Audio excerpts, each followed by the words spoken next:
नमस्कार, मी मनीषा तुम्हा सर्वांचं आपल्या या यूट्यूब चॅनलमध्ये खूप सारं स्वागत करते. तर आज मी तुम्हाला एकदम चटपटीत पण लगेच होणारा असा नाश्त्याचा प्रकार सांगणार आहे. तर हा आपण रव्यापासून बनवणार आहे. तर अतिशय क्रिस्पी आणि एकदम छान असा हा नाश्ता कसा बनवायचा चला तर मग बघूया. तर त्यासाठी इथे एक कढई घ्यायची आहे आणि त्या कढईमध्ये आपल्याला 2 वाटी एवढं पाणी घालायचं आहे. तर आपल्या घरामध्ये जी वाटी असते तर ती घ्यायची आहे. तर त्यानंतर त्याच्यामध्ये थोडंसं चवीपुरतं मीठ घालायचं आहे. त्यानंतर पाव चमचा जिरं घालायचं आहे आणि इथे मी 3 मिरच्या, हिरव्या मिरच्या आणि अर्धा इंच आल्याचा तुकडा बारीक करून घेतलेला आहे, तो घालायचा आहे. तुम्हाला हवं असेल तर तुम्ही चिली फ्लेक्स देखील घालू शकता.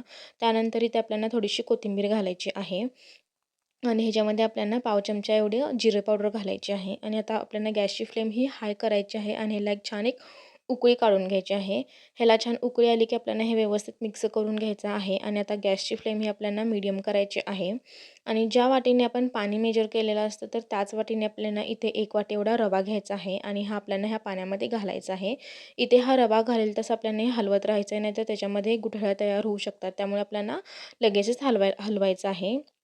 तर हे व्यवस्थित मिक्स करून घ्यायचं आहे. पूर्ण हे शिजेपर्यंत आपल्याला हलवायचं आहे, नाहीतर ह्याच्यामध्ये गाठी किंवा गुठळ्या होऊ शकतात. जर तुमचा रवा जाडसर किंवा मोठा असेल तर आपल्याला आणखीन थोडं पाणी लागतं. तर इथे 1 चमचा एवढं मी ऑइल घातलेलं आहे, तेल घातलेलं आहे. तर हे व्यवस्थित मिक्स करून घ्यायचं आहे. पण इथे अजून आपला रवा शिजलेला नाही आहे, त्यामुळे ह्याच्यामध्ये मी आणखीन अर्धी वाटी पाणी घातलेलं आहे आणि परत एकदा हे व्यवस्थित मिक्स करून घ्यायचं आहे. जर तुमचा रवा बारीक असेल तर तुम्हाला 2 वाटी एवढं पाणी पुरेल. पण जर का तुमचा रवा जाडसर असेल तर आपल्याला आणखीन एक अर्धी वाटी पाणी एक्स्ट्रा लागेल. तर हे व्यवस्थित मिक्स करून घ्यायचं आहे. आपला इथे रवा हा छान शिजलेला आहे, पण हा फुलण्यासाठी आपल्याला ह्याच्यावरती झाकण ठेवून द्यायचं आहे. गॅसची फ्लेम ही बंद करायची आहे. त्यानंतर एक 10 मिनिटांनंतर आपल्याला हे ओपन करून बघायचं आहे. तर तुम्ही इथे बघू शकताय की आपला रवा छान हा फुललेला आहे आणि व्यवस्थित मिक्स देखील झालेला आहे. तर हे व्यवस्थित परत एकदा मिक्स करून घ्यायचं आहे. आपल्याला हे थंड करून घ्यायचं आहे. तर अशा पद्धतीने मी हे पसरवून घेत आहे जेणेकरून हे जे आपलं बॅटर आहे ते थंड होईल. तर हे आता एक 10 मिनिटानंतर परत एकदा आपल्याला चेक करायचं आहे. आपलं हे बॅटर छान थंड झालेलं आहे. तर एका ताटामध्ये किंवा प्लेटामध्ये आपल्याला हे व्यवस्थित पसरवून घ्यायचं आहे.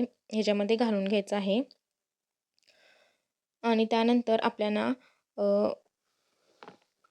मळून घ्यायचं आहे हे बॅटर आहे ते.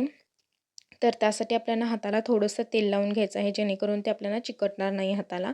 तर त्यानंतर हे व्यवस्थित हाताने आपल्याला मळून घ्यायचं आहे. हे कोमट झालेलं असतं आणि छान व्यवस्थित रवा आपला शिजलेला असल्याकारणाने व्यवस्थित हे छान मळून होतं.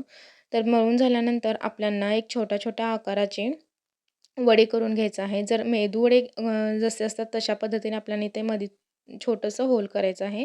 तुम्हाला नको असेल तर तुम्ही डायरेक्टली तसंच ते चपटं करू शकता. तर अशा पद्धतीने सगळ्या बॅटरचे आपल्याला हे छान गोळे करून घ्यायचे आहेत. जर तुम्ही माझ्या चॅनलवर नवीन असाल तर माझ्या चॅनलला सबस्क्राईब करा, व्हिडिओजला लाईक करा, शेअर करा आणि कमेंट देखील नक्की करा आणि अशाच नवनवीन रेसिपींसाठी नक्की बघा.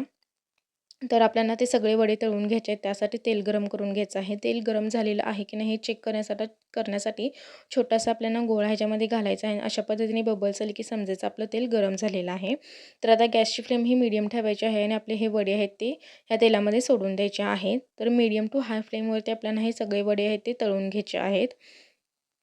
तर आपल्याला हे तेलावरती जे बबल्स आलेले आहेत ते कमी झाल्यानंतरच आपल्याला हे परतवून घ्यायचं आहे. जर का लगेच परतवायला गेलं तर ते कढईला चिकटले असल्या कारणाने मोडू शकतात. तर इथे बबल्स थोडे कमी झाल्यामुळे मी परतून घेत आहेत. म्हणजे दुसरी बाजू आहे ती देखील छान व्यवस्थित तळून निघेल. तर मीडियम टू हाय अशा पद्धतीने आपल्याला गॅसची फ्लेम ठेवायची आहे आणि हे वडे सगळे छान तळून घ्यायचे आहेत. तर हे वडे तळण्यासाठी साधारण 5 ते 7 मिनिटे लागतात, कारण आतपर्यंत आपल्याला हे छान तळून घ्यायचे आहेत. नाहीतर आतला जे बॅटर असतं ते कच्चंच राहतं आणि वरतून फक्त ह्याला कलर येतो. त्यामुळे एक 5 ते 7 मिनिटे आपल्याला हे छान तळून घ्यायचे आहेत.